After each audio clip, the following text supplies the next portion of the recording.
So World War Z has been out now for a couple of days, and I wanted to share with you guys my overall Electrified grid in thoughts and place. impressions on the gameplay mechanics, the story, and the multiplayer experience.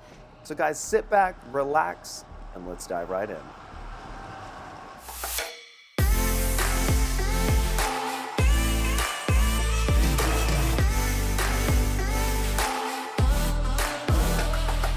So World War Z has some interesting things going for it.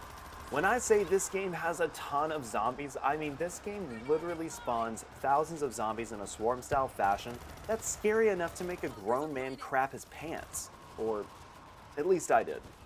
But that's just one aspect of the game though.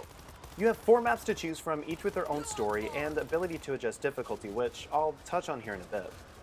Story-wise, I wasn't super impressed. The voice work I found was repetitive, and character dialogue never really pulls you in enough to make you care for these guys. But that's not where the game shines.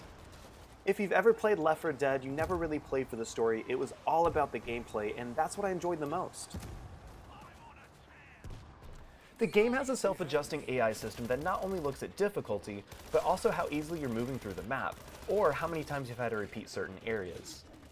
If you and your team are flying through the map, the game can randomly send a massive amount of zombies your way to try to shake things up.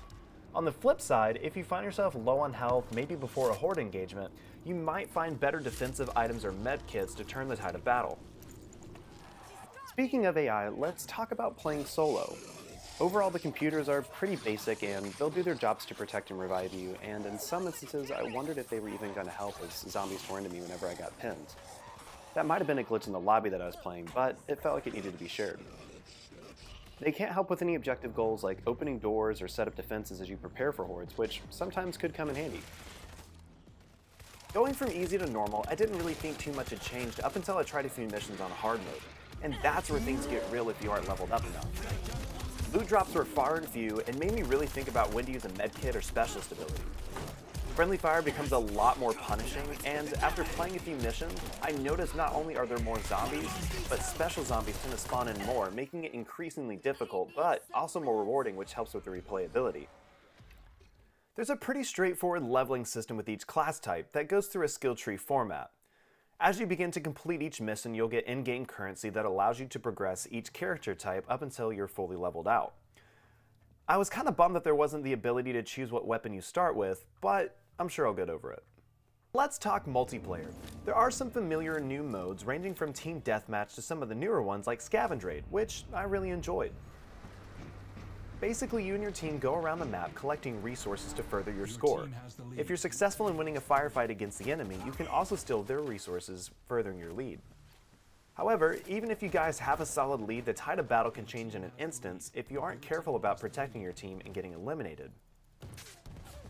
A new mechanic they've added to multiplayer are zombies. During your match, you will start to see noise warnings letting you know that zombies are about to come. And at the peak of the noise level, if you're in a firefight, most likely you'll see that zombies are starting to rush to your area. This can be something to take advantage of, especially if you aren't in that location. You can use that time to pick off enemy players from a distance, as they'll most likely be distracted from taking out the zombies. Just like story mode, multiplayer has its own leveling system. There are different classes to choose from depending on your playstyle that follow the same skill tree progression. One thing I do appreciate here is that currency you earn from multiplayer or story mode can be used on both sides. So if you are more vested in the story mode, what you earn from multiplayer can still further your character's progression. Overall, World War Z is a very likable game, and I think it's worth picking up.